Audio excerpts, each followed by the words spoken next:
여러분 안녕하십니까? 백운기입니다. 윤석열 대통령이 거부권을 행사한 김건희 특검법 재표결이 오늘 이루어집니다. 민심과는 등을 쌓은 국민의힘인데다가 쫄보 대표까지 반대 입장을 밝히고 있어서 재의결이 쉽지 않아 보입니다만 이미 국민의 마음속엔 누가 범인이고 누가 책임을 져야 하는지 다 판단이 내려져 있습니다. 오죽하면 보수 언론 동아일보마저도 김건희 수렁의 유일한 탈출구는 사법심판대에 서는 것이라는 칼럼을 실었겠습니까? 하루가 멀다 하고 새로운 의혹이 터져나오고 그동안 숨죽여 있던 사람들까지 수면 위에서 비화들을 다 쏟아내는데 대통령은 또 김건희를 모시고 동남아 순방을 떠난다지요? 참 대단한 사람들입니다. 생방송 백운기의 정치 1번지 출발합니다. 함께 하실 두 분 패널 소개합니다. 김유정 전 국회의원님 나오셨고요. 김종욱 전 민주연구원 부원장님 오늘 오신 멋있습니다. 어서 오십시오. 네. 안녕하세요. 두 분한테도 가을 냄새가 솔솔 납니다. 날이 선선해져서 이제 조금 숨이 좀 쉬어지는 것 같은데 다른 일들로 좀 숨이 막히기도 합니다. 그러게요. 뒤에 있는 배경도 아주 가을이 싹 느껴지는데 오늘 아침에 댓글에 보니까 감기 걸리신 분들이 참 많아요. 저도 감기 걸렸다가 그래도 빨리 나았는데 요즘에 날씨가 워낙 추워져가지고. 예. 전 추운 걸 좋아합니다. 아, 그러세요? 여름보다는 추운 걸 좋아해서 이제 추우면 사람들하고 더 가까이 다가가잖아요.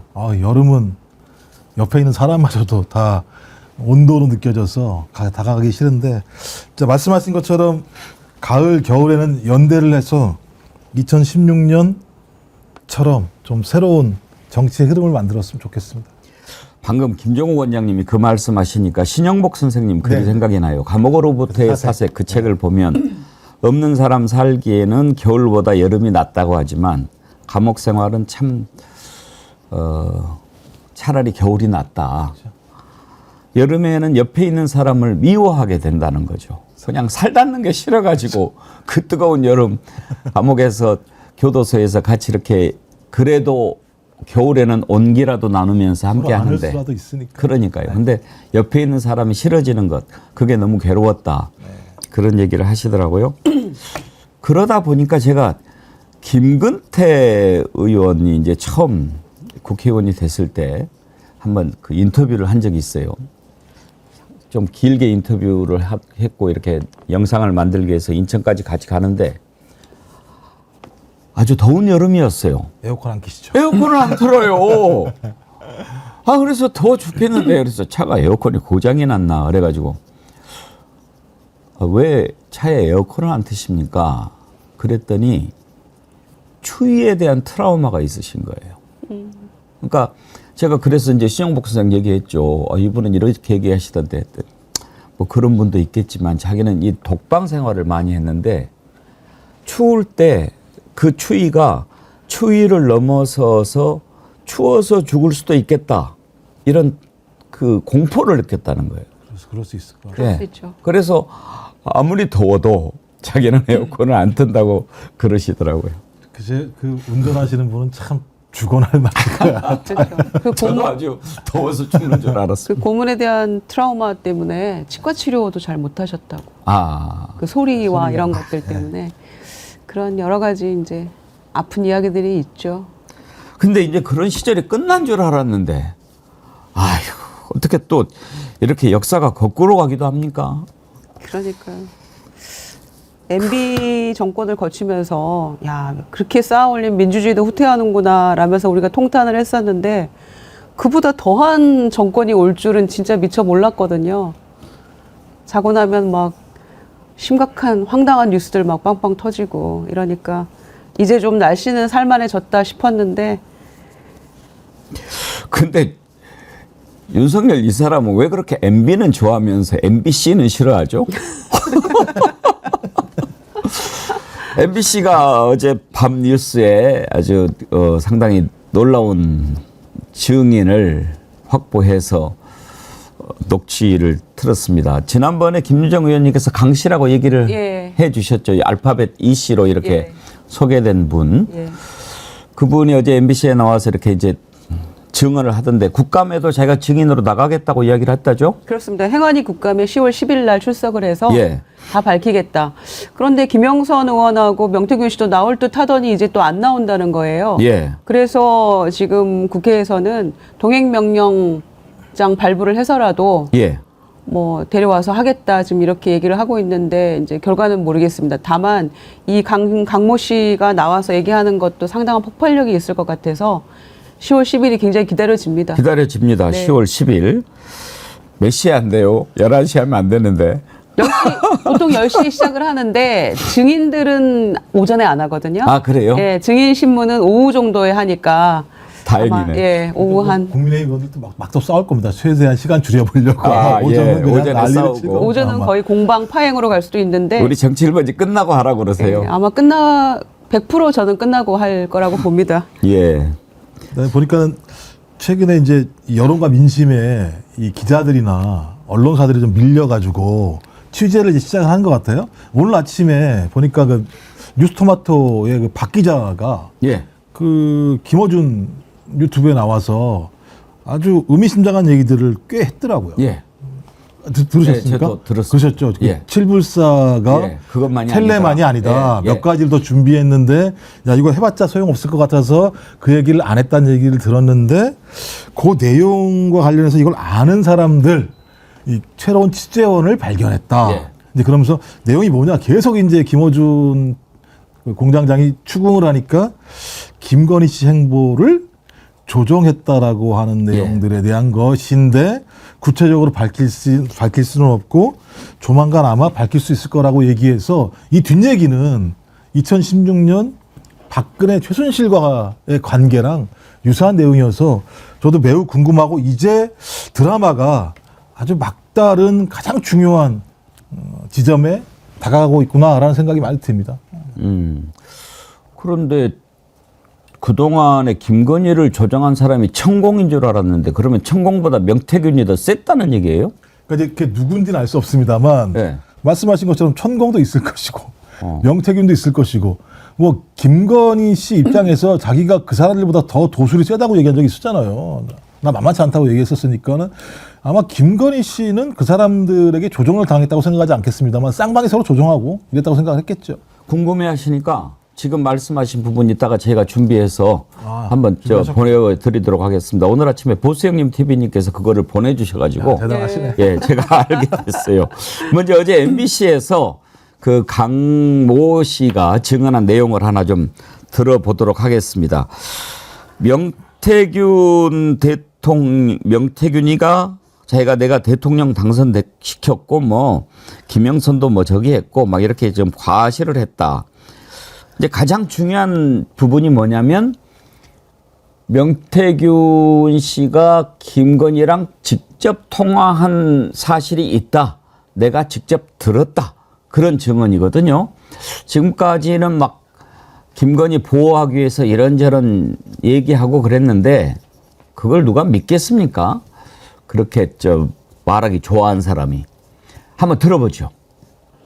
대통령을 당선시켰고 김영선을 이제 공천을 딱 받아오고 나니까 주위 사람들한테 나 이런 사람이야. 어떤 녹음이라든지 텔레그램을 보여주면서 나는 이 위치에 있는 사람들하고 소통하고 있어. 명 씨가 윤 대통령 아크로비스타 자택에도 자주 들렀다는 말을 했다고 했습니다. 술을 자주 마신다는 얘기를 많이 했었어요. 윤석열.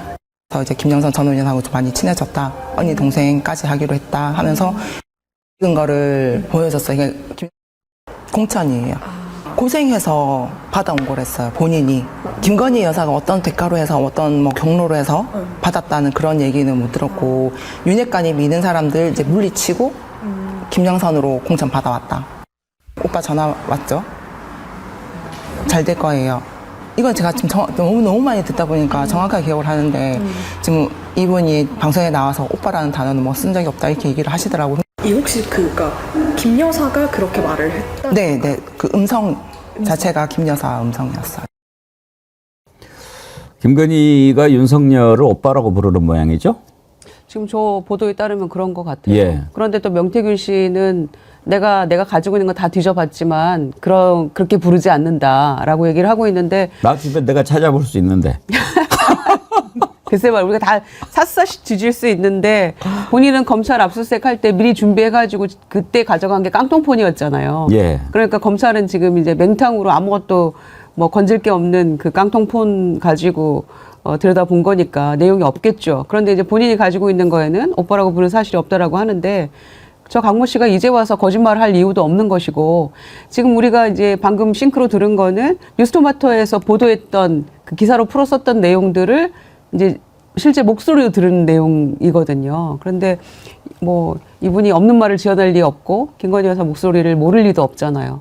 그러니까 이제 명확하게 진실 공방 들어갈 텐데 본인들이 그렇게 문제 없으면 나와야죠. 증인으로.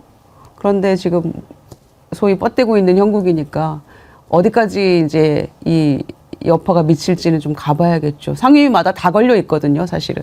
옛날에 이수성 전 국무총리가 대한민국에서 제일로 형님 동생이 많은 사람이라고 그랬는데 네. 김건희는 대한민국에서 제일 오빠가 많은 사람인 것 같아. 아무나 오빠예요. 그 이병수 기자가 통화할 때도 오빠였으면 좋겠는데 알고 보니 동생이어서 동생 이런 거 아니에요. 그래서 나중에 누나라고 부르고 그랬잖아요. 네. 근데 방금 이제 저희가 방송 들을 때 여러분 이제 그 유념해서 들으실 만한 부분 팁인데 방금 강 씨 음성이 음성 모자이크 처리가 안 됐어요. 그건 뭐냐? 아직은 얼굴은 아니지만 내가 내 신분을 감추지 않겠다. 그런 거죠. 김정국 원장님. 10월 10일 날 나오니까요. 예. 어차피 목소리 뭐 국회에서 목소리를 변조하지는 않을 거니까 본인은 제가 볼 때 거의 각오를 했다고 생각이 들어요. 그것이 어떤 의도인지 의미인지는 모르겠습니다만 본인 얘기대로 이런 사람들을 그대로 두고 우리나라가 돌아간다라고 하는 것을 용납할 수 없다라고 하는 거니까 일종의 예를 들면 대한민국의 정의를 위한 제보라는 생각이 들고 그것이 진짜 정의로운지는 뭐 10월 10일 날 국회에서 증언하는 내용을 통해서 밝혀질 거라는 생각이 듭니다만 여러 가지 정황을 보면 강 씨가 얘기하는 내용은 사실의 개연성이 매우 높아요. 그리고 오빠라는 것도 마찬가지로 강모 씨만 들은 게 아니잖아요. 창원 지역에 있는 공무원들은 김건희 씨의 오빠라는 음성을 들은 사람이 한두 명이 아닌 거라는 생각이 들고 그렇다면 그 음성을 통해서 소위 명 씨는 자기를 과시를 했는데 이 과시인 줄만 알았더니 하나하나 내용을 들여다보면 구체적인 성과를 가지고 지금 일을 벌이고 있기 때문에 지금 일단 이 오빠라는 용어는 공천을 상징하는 거 아닙니까? 오빠한테 전화 왔잖아. 이 얘기는 공천 받았잖아. 라고 하는 걸 상징하는 거죠. 그러니까 대통령이 공천을 줬어라는 얘기를 오빠라는 단어로 확인한 거기 때문에 이거 되게 중대한 문제예요. 공천 권한도 없는 대통령 부인이 사주해서 또는 대통령 스스로가 얘기해서 공천을 줬다면 이건 제가 볼 때 희대의 사건인 거죠. 근데 저는 그 이후도 계속 이게 문제가 될 거라는 생각이 드는 게 뭐냐면 2022년 말부터 좀 사이가 틀어졌다는 얘기가 있어요. 그 명 씨랑 김건희 씨랑. 이제 그 이후에 한 1년 정도 공백이 있었던 것 같고 그 공백을 극복하지 못하면서 이제 개혁신당을 통해서 뭔가 해결해 보려고 했던 것 같긴 한데 다만 이제 그 이전의 과정을 보면 첫 번째가 이제 치맥 논쟁이 벌어지잖아요. 치맥의 본류는 명태균이야 아니야 이준석 이런 논쟁이 벌어지는 상황. 저는 이것도 있을 것 같고 또 하나는 입당 문제도 있을 것 같아요. 그러니까 윤석열 당시 전 검찰총장이 입당을 할까 말까 아주 예. 논쟁이 많았었거든요. 근데 그때 흘러다녔던 얘기가 뭐냐면 이준석 의원의 육성으로 나왔다고 제가 전언을 들은 건데 같이 있는 자리에서 그랬다는 거 아니에요. 오빠 그냥 입당해. 그때도 오빠라 그랬던 것 같다 보니까. 입당해. 이런 얘기를 했어요. 저는 그 과정에서 명태균 씨가 역할을 했을 수도 있겠다. 이거 중요한 거지 않습니까? 예. 대선 후보로서 무소속으로 갈 거냐 아니면 국민의힘이라고 하는 야당 보수 세력의 본산에 갈 거냐 이런 게 있었기 때문일 것 같고 또 그 이외에는 지금 우리가 천공으로 알고 있는 뭐 공약이라고 얘기합니다만 용산으로 이전 문제와 관련해서 역할을 했을 수도 있지 않을까라는 생각도 들고 그다음에 이제 지방선거 공천은 제가 볼 때는 이건 이제 지방선거의 어떤 보궐선거입니다만 그때 전체적으로 지방선거가 있었기 때문에 지방선거 공천에 영향을 행사할 수도 있겠다는 생각이 들어서 저는 이거 뭐 이런 내용들이 흘러나오면 이거 뭐 제가 볼 때 다 걸리는 문제여서 아주 매우 중대한 사건일 수도 있겠다. 만약에 오늘 뉴스토마토의 박 기자의 얘기가 사실로 드러난다면 이런 주제들이 아닐까 생각이 들어요. 그 공개된 텔레그램 메시지 보면 이제 단수면 나 역시 좋지. 김영선 의원에 네. 대해서. 그런데 이제 뭐 경선이 원칙이고 뭐 지금 그 조금 그 약자인 후보들, 약체 후보들을 뭐 설득시키는 게 중요하다 이렇게 얘기를 했잖아요.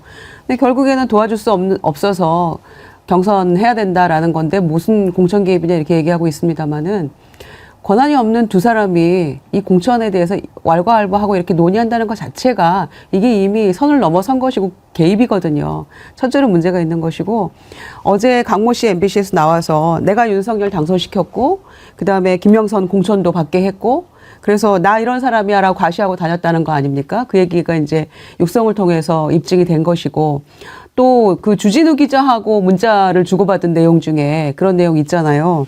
내가 만든 정권인데 내가 무너뜨릴 수 있다라는 얘기까지 한 거 아닙니까? 명태균 씨가. 지금 이 정도 상황까지 왔는데도 대통령실이 입도 뻥끗 안 하고 있어요. 그 김대남 씨에 대해서는 뭐 어쩌고 저쩌고 일면식도 없다는 얘기를 이제 뒤늦게 내놨잖아요. 그런데 명태균 씨에 대해서는 아무런 반응이 없어요, 지금. 그리고 지금 먹튀하겠다는 거 아닙니까? 무혐의 받았으니까 디올백은.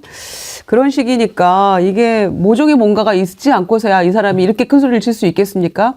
내가 다 가만두지 않겠어라고 협박조로 얘기를 하고 있으니까 본인이 가지고 있는 뭔가가 있다는 거죠. 이 두 대통령 부부를 목줄을 쥐고 있는 거 아닙니까, 지금. 본인의 주장과 큰 소리 치는 그 상황으로 봐서는. 지금 기억이 가물가물한데 황장호님 김건희 대선 때 사과 기자회견 할 때도 오빠가라고 했습니다. 아 그랬나요? 이향님 건희는 울 아저씨라고 하지 오빠라고 안 하는데 아마도 대통령실 회의에도 참석한다고 하니 친오빠나 그의 3, 4, 5 오빠들 아닐까요? 오빠 정어리 절찬님 오집중님 17일이 결혼 기념일인데 저도 남편한테 오빠라고 부르거든요. 조금 자제해야 할 듯요. 오빠라고 부르십시오. 괜찮아요. 만약에 부군이 대통령 되면 그때는 오빠라고 그러지 마시고. 정어리 절찬님 오집중님 17일 날 다시 한번 알려주세요. 그날 선크림 드리도록 할게요. 꽃다지님 제보자 남편분도 엄청 화나 있다고 하더라고요. 아는 분이에요? 끝까지 간다고 국정감사 증인 적극 지지한다고. 아, 꽃다지님은 제보자 남편분도 아는가 봐요. 강모 씨 남편을 말씀. 예, 그렇겠죠. 예. 근데 대단한 분들이 지금 여기 정어리 의원으로 계시는 것 같아요. 그러니까요. 대단한 정보예요. 저희도 막 모르고. 저한테 좀 슬그머니 알려주세요. 이거 저희도 겁나서 어디 이거 방송 나오겠습니까? 이거 말 잘못하면 작살날 것 같은데 저는 분이. 제보자의 실명까지만 알고 있는데 이분은 남편까지 알고 계시는 그러니까요. 분이. 개인적으로 아는 분이죠. 보스형님 TV님 오빠는 콩깍쟁이야. 김희정 의원님 빨리 불러주세요. 오빠는 풍각쟁이야. 이거 아닌가요? 우리 백자 역할을 대신하시는 건가요? 우리 정어리 TV 전속 가수입니다. 그러면 오늘 아침에 나간 거죠? 뉴스공장에. 네네. 예, 박형광 기자 뉴스토마토 또 특별한 게 있다고 이야기를 하던데 한번 들어보실까요? 보기를 말씀을 드리면 보기 좀 해줘요. 예, 그 약점과 관련 7불사 회동에서 사실 텔레만 깔려고 했던 건 아니라고 저는 알고 있어요. 하나 더 있어요, 뭔가? 하나 여러 개가 더 있는 걸로 알고 있습니다. 이건 처음 나온 이야기입니다. 그리고 칠부사에서는 네. 공천 개입만이 얘기가 네. 중심이 아니고 아닙니다. 네. 이 정권에 타격을 줄 네. 혹은 국민의힘에 타격을 줄 네. 보다 정확하게는 대통령 부인에게 타격을 줄 네. 또는 대통령에 타격을 줄 뭔가 있었다. 있었습니다. 네. 그걸 가지고 하느냐 마느냐. 네. 아하. 그래서 그 문을 열어줄 사람이 저희에게 지금 온 것 같아요. 그래서 제가 이 얘기를 운을 띄우는 이유는 침발라 놓는 겁니다. 어디 도망가지 마시라고. 지금까지는 그 약점이 공천에 개입한 네. 정황. 네. 그러니까 대통령 부인 혹은 대통령의 목소리로 공천에 관련된 직접적인 지시를 하는 그런 녹취가 있는 거 아닐까? 이것만 생각했는데 네. 전혀 다른 영역이에요? 다른 영역입니다.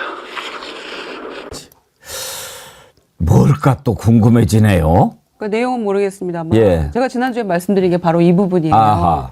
그러니까 그 3월 1일 날 금태섭 의원 무슨 뭐 개소식하고 그날 오후에 직후에 이제 회의가 이루어졌다고 얘기했잖아요. 김철근 총장도 와서 그때 그 얘기 했었고. 그런데 그 회의에 참석한 사람이 뭐 텔레그램 문자만 있었는 줄 아느냐. 뭐 녹취도 있고 뭐 여러 가지가 많았다.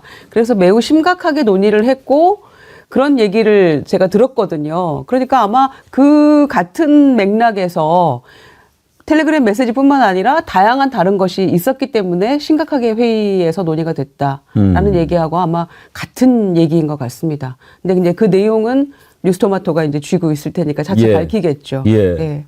뉴스토마토. 제가 아까 언론 얘기했는데 참 요즘에 제대로 일하는 언론들이 다 그런 것들인 것 같아요. 근데요, 작은 것들도 하나둘씩 서로 이제 경쟁이 들어갔어요. 경쟁도 하고 예. 지금 보니까 이제 연대를 하더라고요. 예. 서로 합동으로 팀을 만들어 가지고 예. 같이 하자. 그래서 단독 보도가 막 여기저기서 나오니까 예. 이제 경쟁이 들어간 거. 이러면 이제 정말 제대로 가는 거죠. 그렇죠, 그렇죠. 예. 그래서 제가 볼 땐 지금 그러니까 뉴스토마토가 매우 잘 짠 것 같아요. 그러니까 대부분 어떤 거냐면 폭로를 다 해버리게 되면 초장에 거기를 딱 고립을 시켜서 그렇죠. 다른 방송사가 그다음 취재를 못하게 만들어내면서 그냥 허풍쟁이야, 거짓말이야, 뉴스토마토 이거 원론 같지 않은데야. MBC 그렇게 딱 끊어놨던 거 아니겠습니까? 유사한 건데 지금 뒤에 다 숨겨놨다가 앞에는 살짝 던져놓고 계속 나올 때마다 치고 나가니까 언론사들도 마찬가지입니다만 이거 안 따라가게 되면 언론사로서 국민들한테 그럼요. 엄청 요구도 먹으니까 예. 지금 관심사가 뭔데? 그렇죠. MBC, JTBC 이제 다 달려들어서 지금 예. 하고 있는 상황이고, SBS는 좀 제가 좀 짜증이 나긴 한데 최근에 아무런 걸 안 하니까. 뭐 봐요? 네? 거기도 봐요? 제가 그냥 기사만 체크를 해요. 그래도 뭐 저희가 이제 나오면 봐야 되니까. 근데 이제 재밌는 게 이제 그 얘기잖아요. 김건희의 행보를 조정했다. 지금 오늘 나온 내용이 그런 내용이다. 행보를 조정했다는 건 가장 국정의 최상단에 있는 대통령의 부인의 행보의 조정을 굳이 할 이유가 뭐겠습니까? 예. 대통령을 조정하려는 거 아니겠어요? 기본적으로. 아니 뭐 김건희 씨가 이리저리 움직이는 거 조정하는 거야 우리가 관심이 있는 게 아닌데 김건희 씨가 실질적으로 본인이 대통령 역할을 하거나 아니면 대통령을 사주해서 아니면 대통령을 뭐 백인의 총사를 통해서든 국정에 개입할 수 있는 역할을 하기 위해서 하는 건데 계속 보고서 올렸다는 얘기가 나오잖아요. 본인이. 그것이 여론조사인지 뭔지 모르겠습니다만 그럼 보고서를 통해서 또 계속 서울에 올라갔다는 거잖아요. 아크로비스타 가서도 만나기도 했고 커버랑 콘텐츠에 가서 만나기도 했다. 제가 볼 때 집에서도 만날 수 있었을 것 같기도 예. 하고 사무실에도 만났고 뭐 치맥 회동 저기 뭐죠? 누구죠? 이준석 예. 4인 회동할 때도 앉아 있었다고 얘기하는 예. 거니까 곳곳에 이건 되게 중대한 정무적인 일정이거든요. 그 정무적 일정마다 명태균이 앉아 있었다는 얘기는 그냥 앉아 있었겠습니까? 뭔가 자기가 다 사전 밑작업을 해놨으니까 가서 앉아 있었겠죠. 그럼 그 작업을 누가 했다는 거예요? 명태균이 했다는 거예요. 예. 대단히 중대한 상황인데 그걸 명태균의 입이 아닌 새로운 사람의 입으로 확인해 주겠다고 하는 거니까 매우 파장이 크겠죠. 이 부분은. 지금 명태균 씨는 무슨 생각인지 모르겠어요. 막 여기저기 인터뷰를 하고 다녀요. MBC 전화는 안 받았다고 합니다. 다만 이제 문자로 만약에 뭐 계속 이런 식으로 확인되지 않은 사실 보도하면 고소하겠다 이렇게 엄포만 논다고 하는데 다른데 예를 들면 뭐 CBS, JTBC 또 주진우 기자까지도 만나서 막 이렇게 이야기를 하고 다니는데 왜 그러는 줄은 알겠는데 무슨 자신인지는 모르겠어요. 본인이 되게 지금 제가 보기에는 착각하고 있는 것 같아요. 내가 아주 똑똑하고 영리하고 나 이래봬도 내가 윤석열, 김건희를 조정하는 사람인데 그러니까 머릿속에 이렇게 딱 차려놓고 다 대응할 수 있을 거라고 생각하지만 그건 택도 없는 거예요. 본인이 모르겠어요. 완전히 정직하게 다 이야기를 한다면 몰라도 거짓말은 반드시 어딘가에서 꼬리가 잡히게 돼 있어요. 한번 봅시다. 정말로 정직하게 본인이 얘기한 것이 나중에 다 진실로 드러나는지 한번 봅시다. 일단 주진우 기자 만나서 얘기했던 내용부터 한번 들어볼까요? 명태균 씨가 얘기했던 거.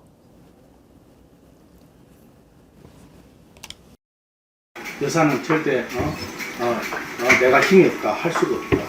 그리고 당에서 경선할까 나는 솔직히 그때 너무 화가 났어요. 그게 너무 열이 받은 거예요. 일이 그렇게 시작된 거라고. 김영석이가 오라고 해서 준석이가 오겠어요? 내가 성이 너무 나니까 이 대표 그래갖고 온 거예요. 그리고는 모여가지고 기자회견문을 쓰고 그랬습니까? 며칠 동안? 천하람은 3일 동안 더 머물렀다. 아니요, 다음날 네. 다시 왔지. 네. 그 다음날 김영선 의원하고 천하람이 만나요. 기자회견을 도와주려고. 그래서 순천에서 또 올라와요. 예. 근데 이준석이하고 올라갔는데 명확한 답이 없어. 나도 연락 온 거는 비례 3번 어떠냐 그러라. 그 김영선이 때려 차락하지. 차라리 여기서 그만두기 낫지. 거기서 그만두면 바보 되지. 예. 그러니까 일치하는 지점은 있긴 해요. 이준석 의원 얘기하고 천하람 의원이 거기에 3일 동안 머물렀냐 이렇게 물어보니까 예. 그 얘기는 어떻게 된 거냐라고 이제 어디 인터뷰 나가서 물어보니까 아니다.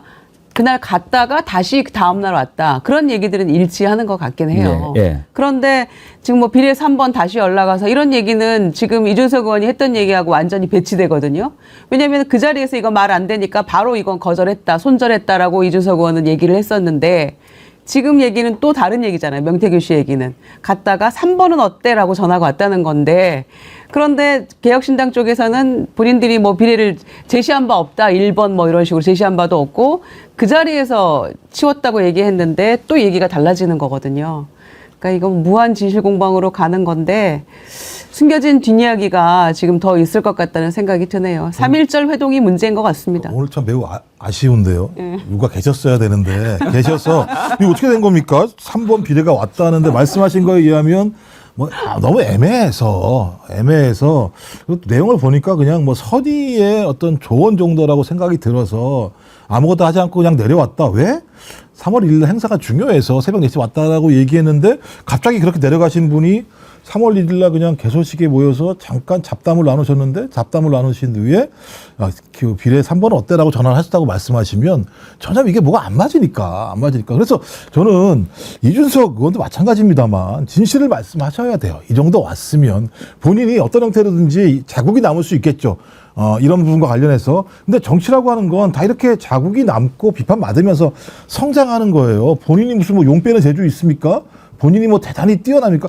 이렇게 본인이 뛰어나다고 생각이 들어서 자기가 최고라고 생각이 들면 명태균 씨처럼 되는 거예요. 저는 제가 볼 땐 사실을 말씀하시는 게 우리 정치를 위해서도 그리고 이준석 의원의 미래 정치를 위해서도 좋다라는 생각이 들고요. 계속 명태균 씨 얘기 들어보면 어떤 형태로든지 명태균 씨는 중요한 기밀 사항들을 사전에 알았다는 게 확인되는 거잖아요. 그렇죠. 보면 지금 강모 씨 얘기들 뭐 이렇게 해서 소위 김해 같은 경우도 3개월 전에 가라고 얘기를 했다는 거잖아요. 그럼 3개월 전이 언제냐?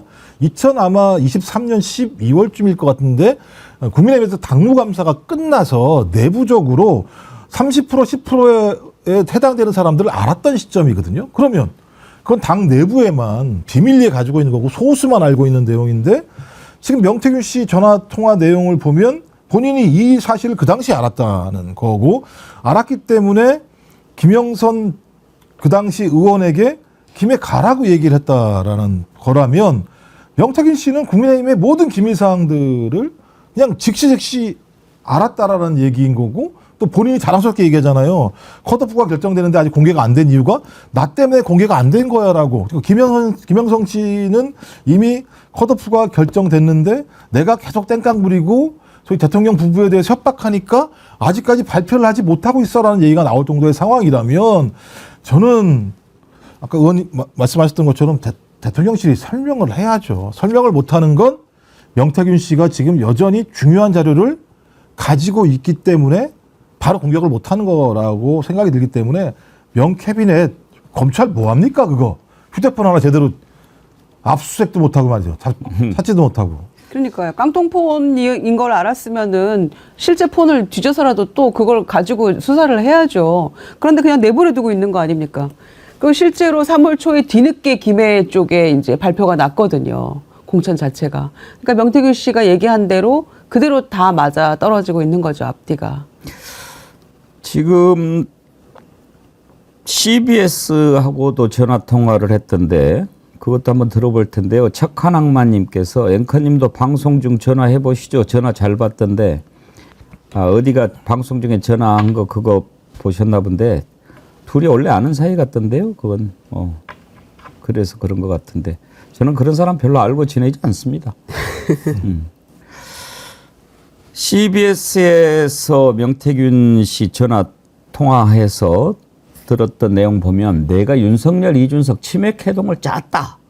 그렇게까지 얘기를 하니까 도대체 이 사람이 언제부터 윤석열하고 가까웠는지 이준석하고 가까웠는지 어디까지 개입했는지 참 궁금합니다. 한번 들어보시죠. 작년에 기사가 그렇게 떴을 겁니다.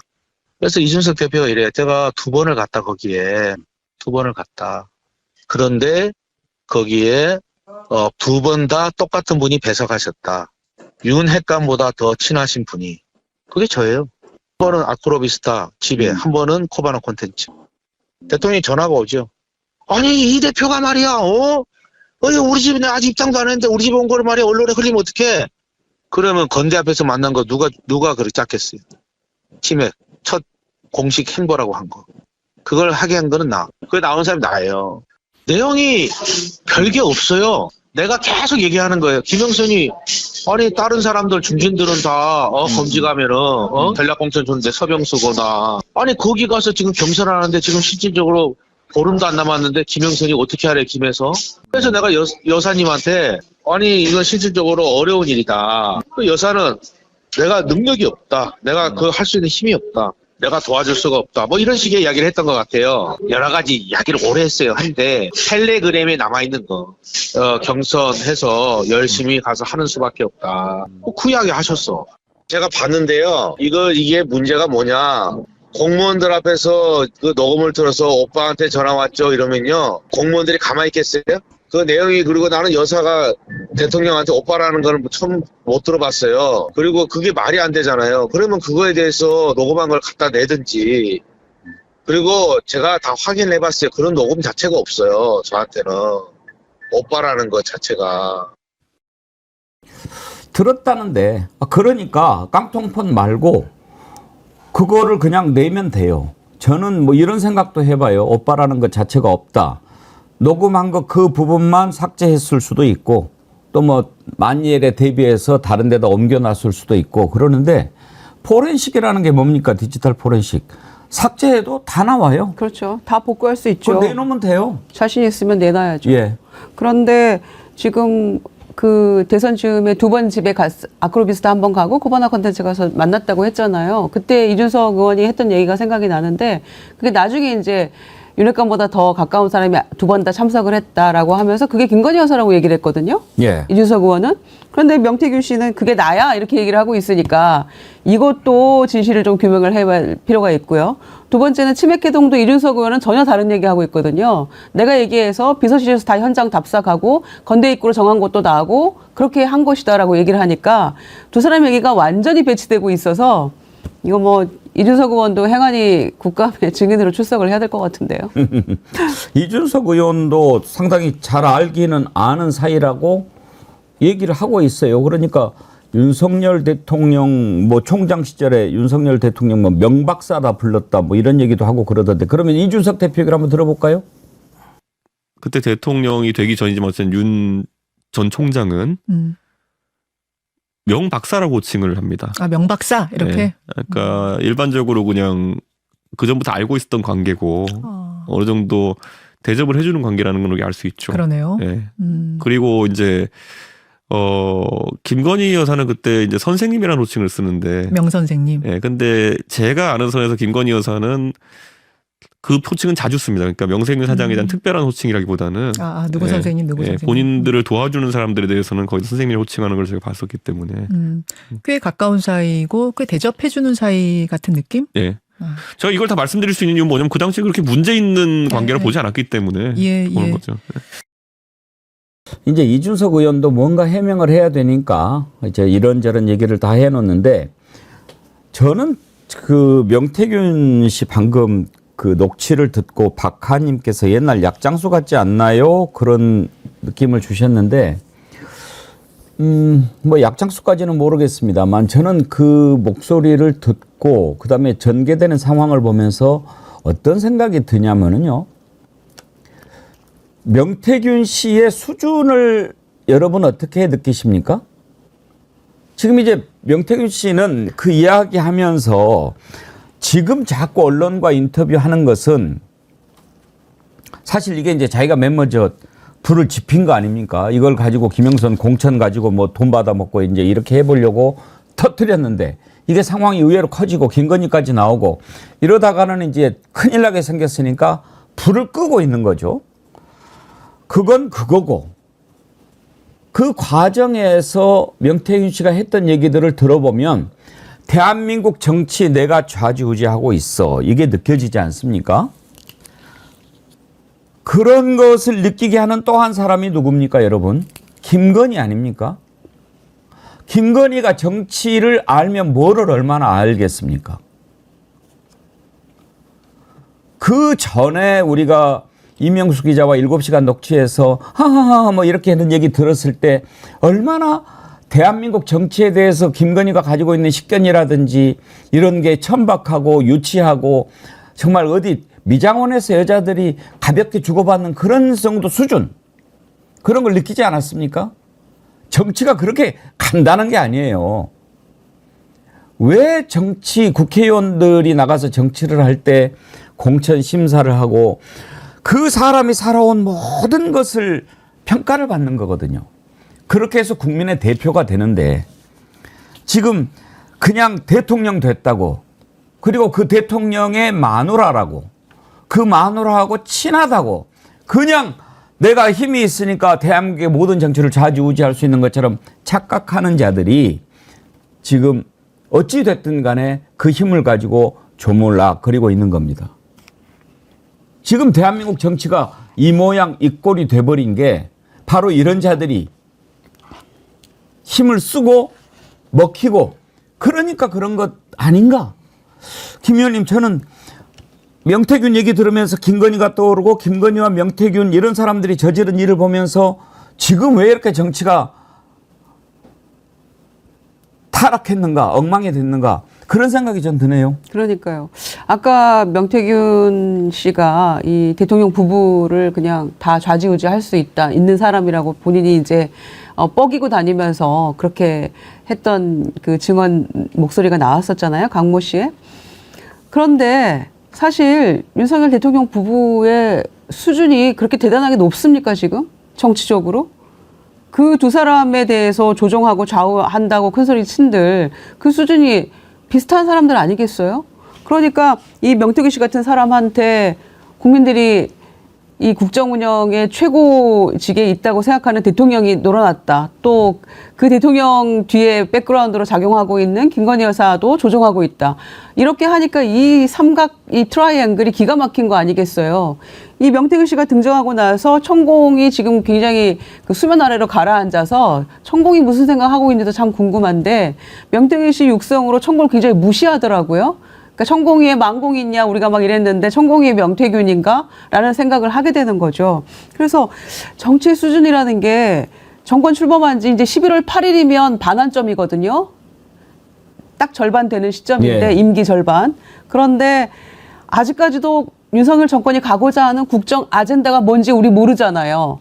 그런데 이런 사람들한테 둘러싸여가지고 정신을 흐리고 국정 운영이 제대로 갈 수 있겠습니까? 그러니까 아젠다도 못 정하고 오로지 하는 것은 내 자신의 어떤 그 신변 보호 그리고 김건희 여사 방탄을 위한 노력 이거 외에는 안 보이는 게 윤석열 정권이잖아요. 그게 바로 이런 그 말도 안 되는 사람들 속에 둘러싸여가지고 본인들이 좌지우지되고 있으니까 정치가 이 모양 이 꼴 되고 우리 국민들은 통탄하고 이렇게 한숨 속에 세월을 보내는 거 아니겠습니까? 천사섬님, 앵커님 미장원 아줌마들 수준 높습니다. 미장원이 아니라 술집이죠. 아 죄송합니다. 제가 미장원 아줌마들, 미장원에 계신 분들이 수준이 낮다는 게 아니고 미용실에 계신 분들이 전문가는 아니잖아요. 그런데 미장원 아줌마들이 지금 우리 대한민국 정치를 어떻게 합니까? 그런데 지금 그렇게 일반 사람들이 주고받는 얘기하는 그런 정도 식견이나 수준 가지고 지금 대한민국 정치를 아니 4선 국회의원, 5선 국회의원 공천을 좌지우지했단 말이에요. 이런 자들이. 만약에 김영선 의원이 또 공천 받아가지고 육선 돼보세요. 국회의장 돼요. 수조에서 물 떠먹은 사람이 국회의장 되면 어떻게 돼요? 그러면 의장이 2명 되네요. 의원이 2명이었잖아요. 김영선, 명태균. 그러면 이제 국회의장이 2명 되는 겁니까? 우리나라에? 지난번에 제가 왜 김건희가 저 대선에 못 나온다고 못 나오는지 아느냐라고 물어본 질문하고 같네요. 그러니까. 아세요? 예. 왜? 저도 들었습니다. 아, 들으셨어요? 예. 부산이대님, 내가 어이? 아크로도 갔고 어이? 치맥 해동도 했고 어이? 김영선 삥도 뚫고 어이? 이게 지금 느그서장 남천동 살제 그거 범죄와의 전쟁. 예. 부산이대님. 명태균 목소리 하나만 더 들어봅시다. 지금 참 이런 사람이 하여튼 언제쯤 다 이런 게 드러날까요? 명색이 그래도 국회의원이 4선 5선이나 되는 사람인데 거기다 욕설을 빙빙 해대고 회의에서도 상석에 앉고 그랬다는 거 아닙니까? 누구 뒤에 있는데 그래요? 누가 뒤에 있다고? 보니까 그 보좌관들 인사도 막 누구 잘라라 그랬더라고요. 말아라 나오더라고요. 안 자르면 내가 잃는다고 또 그러고. 네. 이런 유치 찬란한 자한테 말이지. 한번 들어보죠. 홍 대표 사무실 갔어요. 중식이 됐고 그 대구 대전 그 마지막 일주였어요. 내가 내려오라 했지. 그랬더니 홍 대표가 또 안 만나겠대. 내가 보니까 나경원이가 됐대. 그러니까 이준석이를 만나면 나경원이가 오해를 하네. 홍 대표는 오다를 다 나경원을 날렸어요. 그래 가니까 사무실 가서 불을 닦아놨어. 그래 만나게 됐어요. 불을 닦아놨어. 아 하나만 따겠대. 내가 들어가자마자 뭐라 했는 줄 알아요? 이준석하고 홍 대표도. 그 두 사람이 얘기해야 될 거 아니에요. 그래서 내가 나가서 홍 대표님 잠시만. 그 우리 이준석 후보 당 대표 되면 우리 홍 대표님 옥상 제일 먼저 시킬 거야 안 시킬 거야? 당연히 시켜드려야죠. 아, 대단하십니다. 예, 자 이제 그래서 아니, 저 본인이 보니까 예. 홍준표 시장이 안 만나주는 사람은 국민의힘의 당대표가 되네요. 이준석 대표도 안 만나고 나경원으로 몰았다는 건데 이준석이 됐잖아요. 그런데 이번에도 한동훈 안 만나줬잖아요. 그러니까 대표가 됐네요. 와, 이거 과학인가요? 저는 이제 이런 것들을 국민들이 이제 보지 않습니까? 그리고 야, 그러니까 제가 오늘 드리고 싶은 말씀은 그런 부분입니다. 얼마나 참 천박하고 유치하고 아주 나쁘고 못됐잖아요. 그런데 저런 자들이 지금 대한민국 정치를 흔들어 버렸단 말입니다. 이걸 그대로 놔두면 어떻게 됩니까? 나라가 망하는 거예요. 그리고 그걸 보고 많은 국민들이 걱정하고 있는 것이 민심이라는 겁니다. 그런데 그 민심에 어긋나게 행동을 하면 어떻게 됩니까? 그런 당은 없애버려야죠. 뭐 있을 이유가 없는 거 아닙니까? 그런데 지금 국민의힘이 그렇게 하고 있는 겁니다.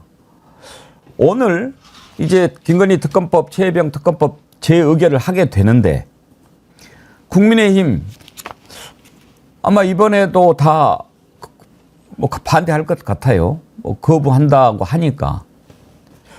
오늘 아침에 민주당 중진 이렇게 제가 좀 물어봤는데 어떻게 보느냐. 좀 어렵겠다. 그래도 계속한다. 이렇게 얘기를 하더라고요. 거부하라고 하십시오. 거부하라고 하십시오. 그러면 어떻게 되는지 우리 국민들이 똑똑히 보여줄 겁니다. 거부한다고 될 일이 아닙니다. 한동훈 너는 김건희 얘기할 거니까 너는 빠져. 오지 마. 독대 같은 소리 하고 있어. 국회의원 뺏짓한 사람들만 다 불러. 내가 좀 이야기할 테니까. 너희들 알지? 이렇게 해가지고 딱 보내면 표결 앞두고. 그래서 이제 그렇게 되겠죠. 자, 그러면 야 검찰 너네들 쓸데없는 생각하지 말고 불기소 다 처리하고. 불편하시니까. 불편하게 하면 내가 힘들어. 그렇게 했겠죠. 그 처리해놓고 표결 야야야 나 다 해놨어. 걱정하지 마. 이제 마음대로 네 아직 동남아 한 지 오래됐지. 이제 동남아 가자. 뭐 이래 가는 거 아닙니까? 그렇게 하면 국민들이 그래 김건희 여사는 검찰에서도 다 이렇게 해봤는데 깨끗하시고 또 국회도 보니까 다 이렇게 되고 아무런 문제가 없으시네. 이렇게 생각할까요? 오죽하면 오늘 아침에 동아일보가 다른 뭐 한겨레나 뭐 이렇다면 모르겠어요. 이기홍 칼럼 제목이 김건희 수렁 사법심판대 서는 게 유일한 탈출구다. 이기용 대기자가 쓴 글입니다. 김건희 여사 사과를 놓고 여권 내에서 왈가왈부하는데 다 부질없다. 때를 놓쳤기 때문이다. 사과로 문제를 풀 수 있는 단계를 한참 지나버렸다.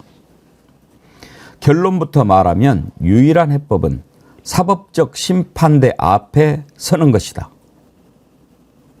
이게 첫 문장입니다. 부끄러운 일을 행했으니 사과는 당연히 해야 하지만 이젠 사과만으로는 안 된다. 이 이기용 대기자가 이렇게 세게 쓴 이유가 뭘까 궁금했는데요. 여기에 그 이유가 나오더라고요.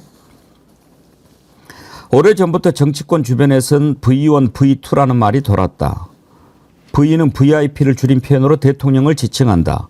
V2는 김 여사의 영향력이 막강하다는 취지의 신조어인데 필자는 이를 미확인 풍문을 근거로 한 과장된 용어로 치부해왔다. 그러나 요 몇 달 필자는 김 여사가 실제로 공기관 인사에 관여하고 있다고 결론 내릴 수밖에 없는 사례들을 접했다. 전원으로 들은 것들까지 합치면 여사의 영향력 행사는 예상을 뛰어넘는 수준이라고 판단할 수밖에 없는 정황이다. 더 놀라운 대목은 과거 정권들에서처럼 배견 및 송사로 대통령을 통해 간접적으로 뜻을 관철시키는 데 그치지 않고 김 여사가 직접 영향력을 행사하기도 하며 자신이 이런 영향력 행사를 할 권리가 있다고 여긴다는 전언이다. 그러니까 이제 동아일보 대기자인데 그 전에 뭐 그렇게 했어?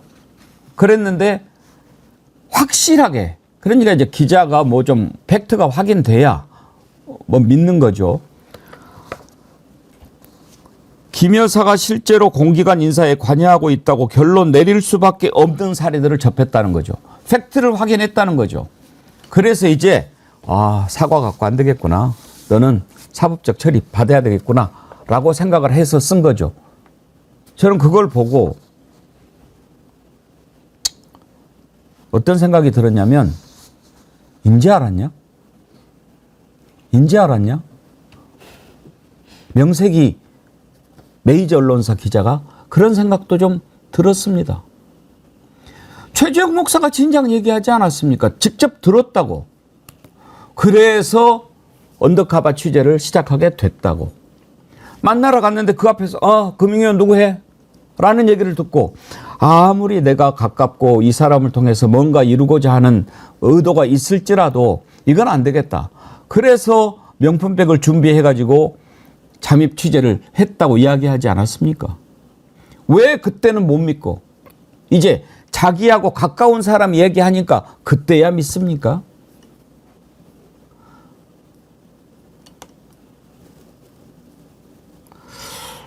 저는 이 동아일보뿐만 아니라 오늘 보니까 여러 신문들이 이렇게 썼던데 조선일보도 예. 광화문 뷰라는 칼럼인데요. 최재혁 기자가 썼는데 제목이 모두가 알고 있고 모두가 눈 감는 김 여사 문제예요. 그러니까 국민의힘 의원들이 자리에 앉기만 하면 장탄식을 하면서 비난도 하고 걱정도 하고 그러고 있는데 누구도 직언하지 않는다는 거예요. 그게 바로 지난번에 중앙일보 강찬호 칼럼하고 연결되는 거잖아요. 제가 그런 말할 처지가 안 됩니다라는 윤 대통령의 자신의 처지에 대한 한탄인지 뭐 부족함에 대한 고백인지.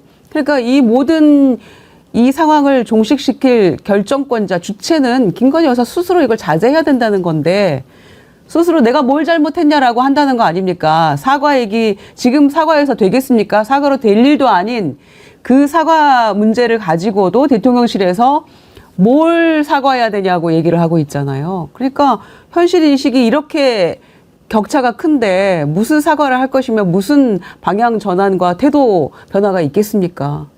기대 난망인 거죠. 말씀하신 것처럼 이기용 칼럼에 김 여사가 실제로 공기관 인사에 관여하고 있다고 결론낼 수밖에 없는 사례들을 접했다 그러면 보도해야 되는 거 아니에요? 보도는 안 하고 그렇죠. 이걸만 쓰는 게 본인 스스로가 나는 언론인이 아니야. 나는 지금도 대통령 부인이 너무 무서워. 무서우니까 그냥 이런 사례가 있으니까 이렇게 해달라고 그냥 충원을 할 뿐이야 라고 얘기하는 상황. 그리고 더 놀라운 건 건배사에 우리는 하나다? 장난칩니까? 그러면 한동훈은 우리가 아닌 겁니까? 한동훈 그러네요. 빼고 하는 걸 보면 그러네요. 전 그러니까 대통령과 생각이 다른 자는 우리가 아니다. 그리고 소위 야당이 주장하고 있는 야당이 주장하는 국민이 주장하는 건데 특검 재의결 표결에 소위 제대로 한 울타리에 들어오지 않는 자는 우리 사람이 아니다. 이걸 확인하는 자리가 그 만찬장이었다는 생각이 들고 일단 김대남 씨의 녹취 내용을 통해서도 우리가 충분히 알 수 있는 거잖아요. 녹취 내용 그럼 뭡니까? 야, 뭔가 보험을 드러나야 돼. 뭔가 보험을 드러나야 된다는 얘기는 김건희 씨한테 잘 보여야 돼. 그를 위해서 뭔가 일을 해야지만 내가 어디 다시 용산으로 돌아갈 수 있거나 아니면 공기업 사장이라도 되는 거 아니야? 근데 됐잖아요. 결론적으로 감사합니다만. 근데 그럼 뭘 했어? 라고 얘기했더니 김건희 씨가 한동훈 공격하면 좋아해. 나 그래서 공격했다? 이게 자랑하고 있는 거잖아요. 그다음에 저희 당에서도 핵심적인 대외비 문건을 미리 알아서 그 내용을 흘려서 공격하게 만드는 것. 거기다 또 한동훈 자녀까지 공격하라고 얘기했다라는 사실들을 보면서 이 정도라면 그냥 김대남 씨 말고도 이 당시에 도처에서 한동훈 공격을 하기 시작을 합니다. 전 그렇다면 이게 김대남 씨 개인의 과시욕이 아니라 그 당시 김건희 씨를 필두로 해서 당대표 선거에서 한동훈을 떨어뜨리려고 하는 공작이 대대적으로 벌어졌다고 볼 수밖에 없는 상황이기 때문에 이 얘기는 김건희 씨가 소위 선거 개입, 공천 개입, 당무 개입, 인사 개입을 했다라고 하는 것이 김대남 씨 녹취를 통해서 다 밝혀지는 내용들이에요. 그럼 수사해야지. 뭐 다른 게 뭐가 있습니까? 그렇죠. 그 김대남 씨가 얘기하잖아요. 다른 기관은 임기가 2년인데 이 서울보증기금은 임기가 3년이어서 이 윤 정권과 같이 갈 수 있어서 내가 선택했다라고 얘기를 합니다. 그러면서 그 자리가 기사도 주고 비서도 주고 차도 주고 연봉은 뭐 이래저래 해보면 3억 정도 평균 될 수 있다고 하고 법인카드도 475만 원인가 쓸 수 있대요. 그런 자리에 그럼 실질적인 2인자네요. 이러니까 뭐 그렇다고 봐야지. 아주 망고땡 뭐 이런 식의 취지의 얘기를 하지 않았습니까? 그런 자리에 자기가 어떻게 선택을 해서 갑니까? 선임행정가 3급이었는데 자리에 맞지 않는 그런 커리어를 가지고 있었던 사람인데 내가 선택해서 갈 수 있다는데 뒷배가 없다는 얘기입니까? 이 정권이 그렇게 아무한테나 그리고 건설회사 다녔던 사람이고 금융권과는 전혀 거리가 없는 그런 사람인데 그냥 보증기금에 그렇게 낙하산으로 내려갑니까? 그러니까 아무리 낙하산이라 할지라도 전문성을 만약에 가지고 있다면 비난과 비판을 조금은 덜 받거든요. 그런데 아무 관련도 없는 사람이 그런 자리에 그냥 턱하니 가도 되는 건지 이건 정무위 소관이니까 정무위 국감에서 열심히 파야 된다고 생각하고요. 한동훈 대표는 생각해 보세요. 10월 2일 날 그날 검찰에서 디올백 최종 무혐의 처분 내렸죠. 불기소한다고. 그리고 대통령은 동시에 그날 거부권 행사했죠. 그리고 추경호 원내대표를 비롯한 원내 지도부하고 만찬을 합니다. 그러면서 지난번에 한동훈 대표 그 지도부 불렀을 때하고는 달리 인사말도 시키고 건배사도 시키고 맥주도 짠하면서 우리는 하나다 했어요. 그걸 보고도 한동훈 대표는 김건희 특검법은 문제가 많으니까 불결시켜야 된다고 얘기를 하고 있어요. 배알도 없는 사람이죠. 그런 사람이 무슨 최상병 특검법을 발의를 하겠습니까? 가서 정말 코 박고 어떻게 하라고 얘기하고 싶네요. 오늘 표결 예상은 어떻게 하십니까? 가능성은 저는 제로라고 생각합니다. 예. 통과는 제로라고. 아니 이런 얘기를 듣고도 한동훈 이런 식으로 지금 그거 부결시키라고 얘기를 하고 있잖아요. 그렇게 하라고 그러세요. 예. 국민들이 어떻게 하는지. 그래서 민주당에서 생각하는 거는 우리는 끝까지 한다. 계속할 거다라는 것이고요. 그리고 그나마도 뭐 기대 난망이긴 했습니다만 국민의힘 의원들이 10월 10일 날 이 공천과 관련된 부분들이 지금 김건희 여사 추가 항목으로 특검에 들어가 있기 때문에 10월 10일이 지나면 국민의힘 의원들도 이제 조금 찬성 쪽으로 올 수 있다라고 생각하는 게 하나 있고, 그 다음에 국감 때 뭐 대형 건들이 여러 개 터지면 그때는 본인들도 아마 지역구에서 제대로 행동하지 않으면 살아남기 어렵다는 위기감을 좀 느낄 것이기 때문에 시간은 민주당 편이다라고 생각하고 있습니다. 민심의 바다를 떠나서 정치인들이 살 수 있나요? 불가능하죠. 불가능하죠. 그렇게 그건 매번 엎어졌지 않습니까? 물 밖으로 바닷속으로. 나온 물고기가 되는 거예요. 맞습니다. 그러니까 제가 볼 때는 한동훈도 다 생명을 다했다는 느낌이 드는 게 뭐냐면 나경원 의원 발언이에요. 그러니까 이런 일을 시끄럽게 떠들면 해당 행위래요.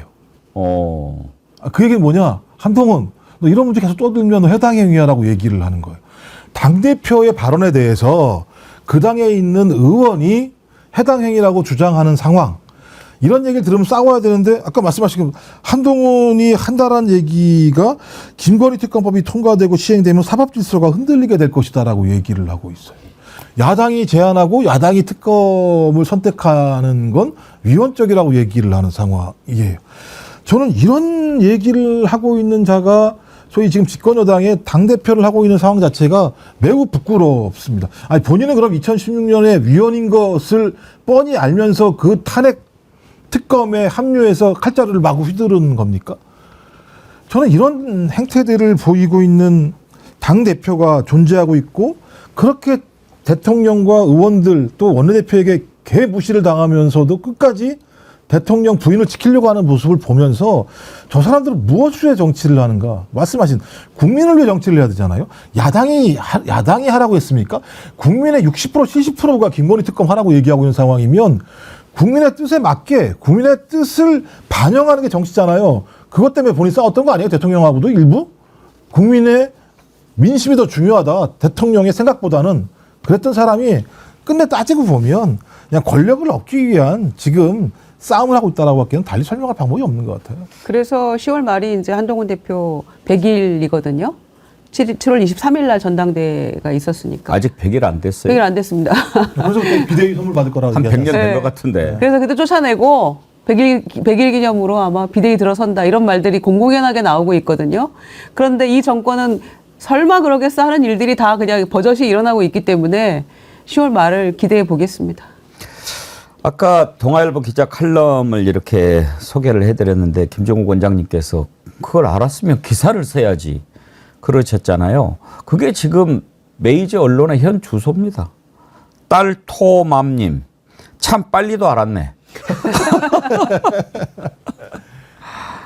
지금 정치권, 언론 하는 짓들이 이렇습니다. 그러니까 보십시오. 수준 낮은 자들이 막 이렇게 설치고 다니면서 수준을 낮춰놓고 그리고 그런 것을 제대로 감시해야 될 언론을 밟아놓고 잘못된 것을 조사해야 될 검찰을 뭉개버리고 이렇게 딱 해놓고 나니까 다 그냥 아무것도 안 보이는 거죠. 밑에서 썩은 내가 풀풀풀 나는데 그냥 검은 비닐을 덮어놓은 거죠.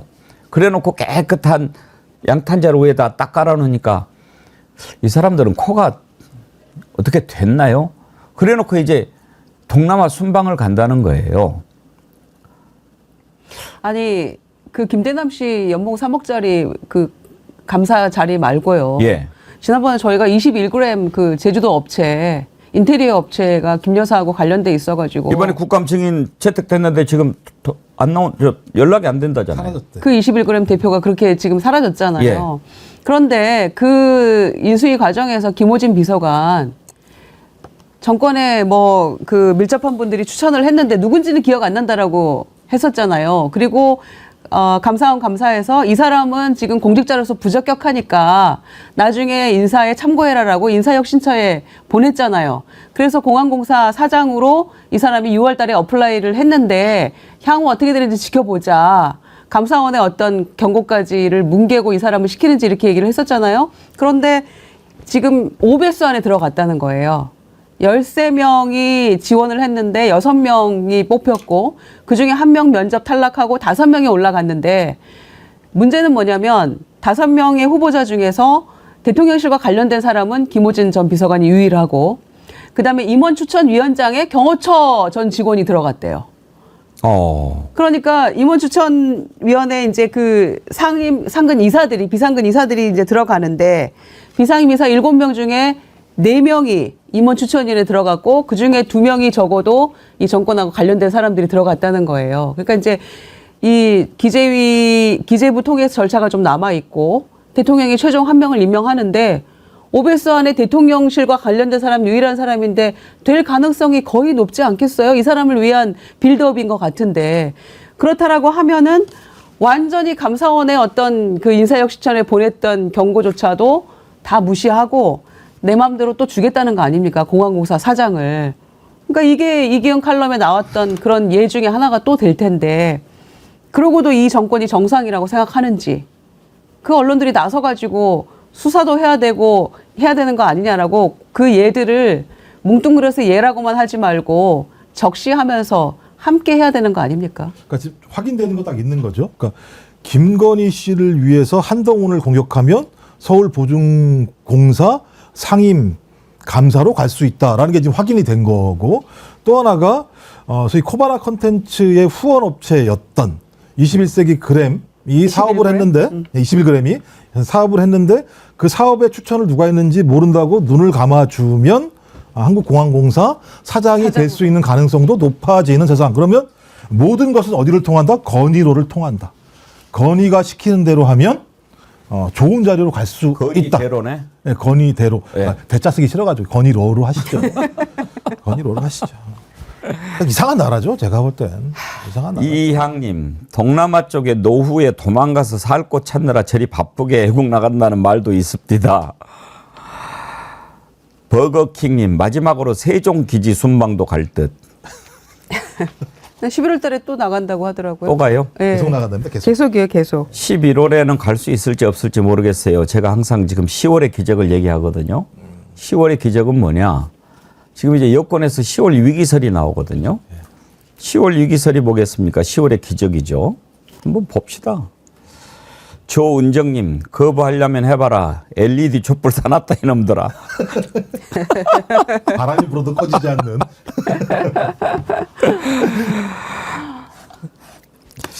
천사선님께서 아까 미장원 아줌마들 수준 높다고 하셨는데 양우재님, 미장원 아줌마들 폄하하지 마라. 건의보다 낫다.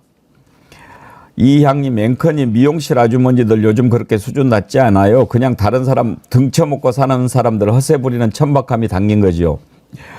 예, 이 자리를 빌어서 전국의 미용실과 미용실을 애용하시는 우리 여성분들께 남성분들까지 진심으로 사과 말씀드립니다. 제가 그 미용실에 그 오시는 여성분들의 대화의 수준이 해안이 얼마나 높은지 말씀드릴게요. 네. 대선 즈음이었는데 아마 보수 쪽의 지지자들이신 것 같아요. 70대 전후쯤 되실 것 같은데 그분들이 그런 얘기를 하세요. 그러니까 이제 그 문재인 정부에 대해서 이제 비판하는 그 마음을 가지고 있는 분들이죠. 그런데 이렇게 얘기하십니다. 근데 TV에서 김건희 여사 모습이 나오고 있었어요. 예. 아, 바꾸긴 바꿔야 되는데 저거 청와대 들어가는 꼴을 어떻게 보지? 라고 얘기를 하셔서 제가 진짜 깜짝 놀랐거든요. 그 말씀대로 그 걱정했던 바대로 이 정권이 흘러가고 있잖아요. 수준이 그 정도라는 말씀을 제가 다시 한번 드리면서. 이거 말 잘 준비하고 와야 될 것 같은데요. 잘해야 돼요. 야, 댓글에서 그런 일이 벌어졌었군요. 네.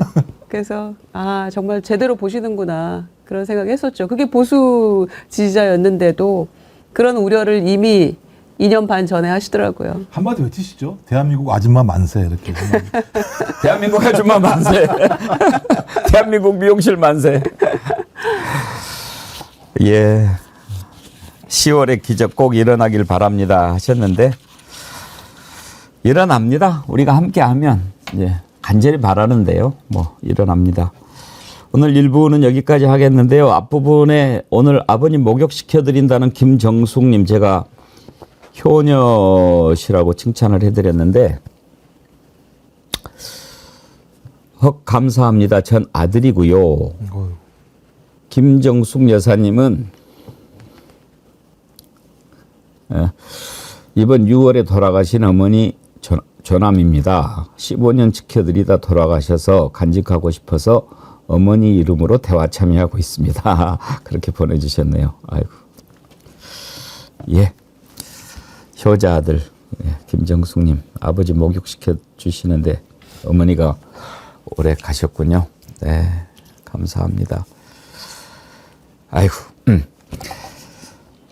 오늘 2부에서 여러분 좋아하시는 민주당 강선우 의원님 만나볼 텐데요. 지난번에 전당대회에서 꼴등했잖아요. 왜 그 말씀을 하세요? 아이고. 근데 그때 꼴등했을 때부터 바로 모시고 싶었는데 이따가 만나뵈면 이제 제가 얘기하겠지만 저는 그때 강선우 의원님 전당대회에서 어떤 것을 보고 참 매력 있다고 느꼈냐면 끝까지 웃더라고요. 참 유쾌한 꼴찌. 그 웃는 모습이 참 보기가 좋아서 나오시면 왜 그렇게 끝까지 웃었는지 한번 좀 여쭤보고 싶었고 요즘에 꼴찌가 여러분 이명수 기자가 학교 다닐 때 꼴찌했다고 막 백은정 대표가 일러가지고 그렇게 얘기하시면 어떻습니까 했더니 뭐 주도 다 이야기하는데 그래서 엊그저께 나와서 정말 꼴찌했냐고 그랬더니 그걸 확인은 안 하고 뭐 체육을 잘했습니다. 강선우 의원님 춤도 잘 추시더라고요. 그래요? 전당대회 때 보니까 춤도 잘 추시더라고요. 보니까. 그러면은 우리 50만 돌파할 때 강선우 의원님 모시고 댄스를 한번 예, 김여정 의원님, 김정은 원장님 두 분 수고하셨습니다. 주말 잘 보내시고요. 네, 감사합니다. 네.